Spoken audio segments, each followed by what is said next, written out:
Well, welcome to another episode of Let Go, Lean In, one of my favorite, an interview. And today I get to introduce you to my new friend, Andrea Lende. She and I met through Instagram. Now, this is one of those times where social media, you see and read people's posts, but this is now a real life connection. So Andrea, welcome to the podcast. Thank you. Thank you so much. Pleasure to be here. I'm really excited for the listeners to get to hear all that has been going on in your life and all that God has been doing through your life. This is going to be a really fun time together. And so that everybody can kind of get some background, I'm going to read your bio and not try to do it from memory. I'll give it the respect that it's due. So I'm going to look over here, and here we go. Andrea is an author and speaker and serves in her online ministry, Believing Him, where she writes daily devotions and prayers, hosts a Downloads from God podcast, and shares weekly life-giving messages. She instills hope, gratefulness, and strength in her readers, listeners, and watchers as they are encouraged and seek a deeper walk with the Lord. Her first book, Life After Lupus, shares her journey from sickness to health as the Lord directed her toward a path of complete healing. Her hope is to inspire other chronic illness sufferers to continue to seek health over illness. Her upcoming books will entail devotions and prayers, finding God's blessing during financial famine, with a book called 99 Blessings While I Was Broke, and her stories and lyrics as God softened her heart. I will list all of her connection points in the show notes, and Andrea is offering us a downloadable 10-day devotions and prayers. And so that'll be available in the show notes after our interview's over. So Andrea, thank you again for being willing to be interviewed on Let Go, Lean In podcast. And absolutely. And as you know, it's an emphasis on leadership. And one of the things that I have discovered in studying leadership is an aspect of being a good leader is leading yourself. And that's what intrigued me about your story, is how you have listened and led in healing and in creating your music and your writing. And so let's kind of turn back the clock a little bit. And if you can think about an early memory of a leadership experience for yourself, I'd love for you to share that with us. Sure. That's kind of fun to think about. Actually, it takes me back to my younger days. And it's quite a ways ago, but somewhere around the early teen years, I formed Al's singing group, choir, if you will. There was probably only about 10 of us, and I played the piano and sort of directed it. And we had all of one whopping performance. and then we kind of disbanded. But that's probably the earliest memory I have of leading anything.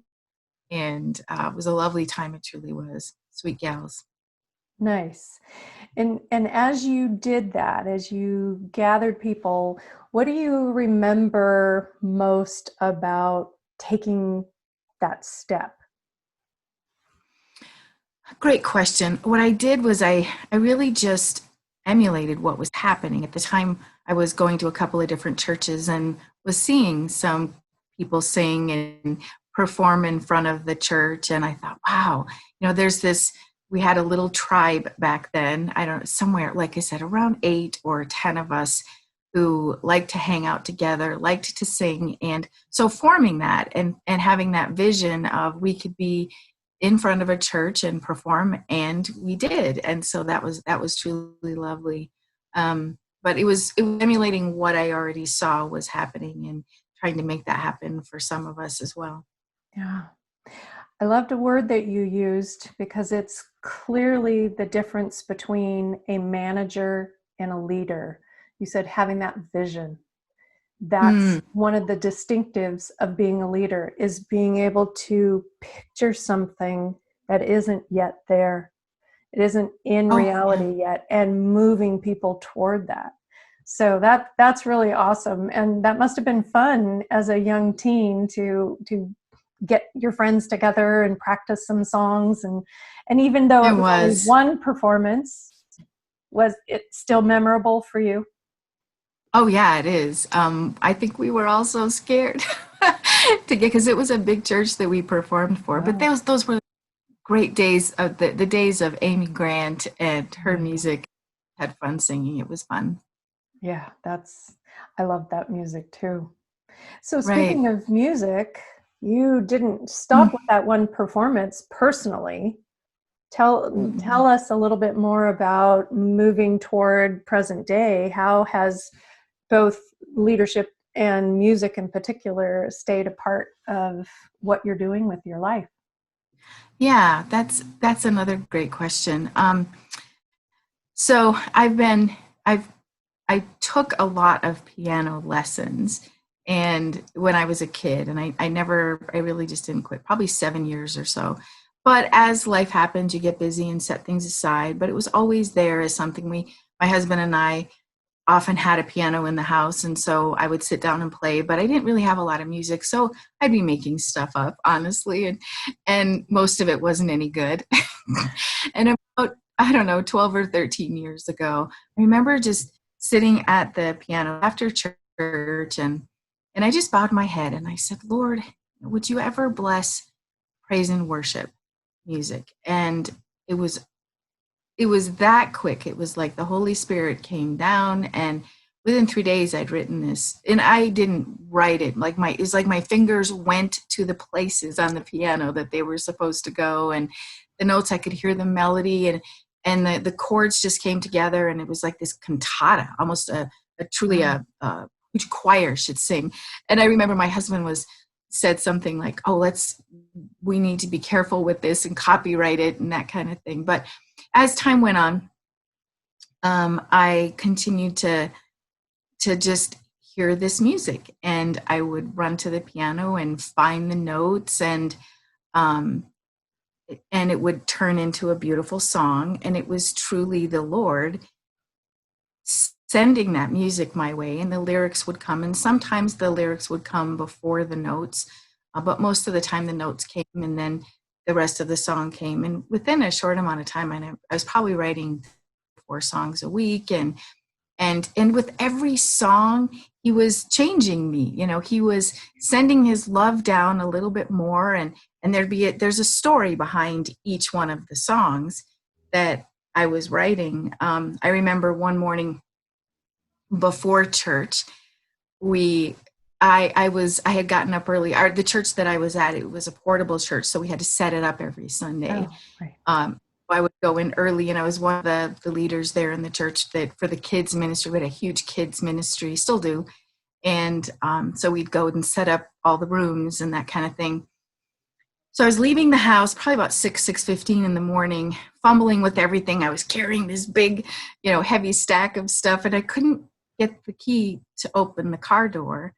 And I set everything down, and I'm in a rush because we're always behind. And tried to get the key again, ran back inside the house, got the second key. It didn't work. And I finally said, okay, God, only you can open this. And I put the key in, and it opened. And that was the first little instance of this one song that I started writing. The next thing when I went inside of the school that we were turning into it for the morning, there were other things that just kept getting in my way, and I had to move this huge monstrous bookshelf thing, whatever it was, and I couldn't move it. And I literally just dropped to my knees, and I'm like, okay, Lord, I get it. I think I get it. Only you. Like I can only do this through you. And I got up, in the bookshelf or whatever moved very, very well. And even then I started hearing the notes to this really beautiful song that I could tell.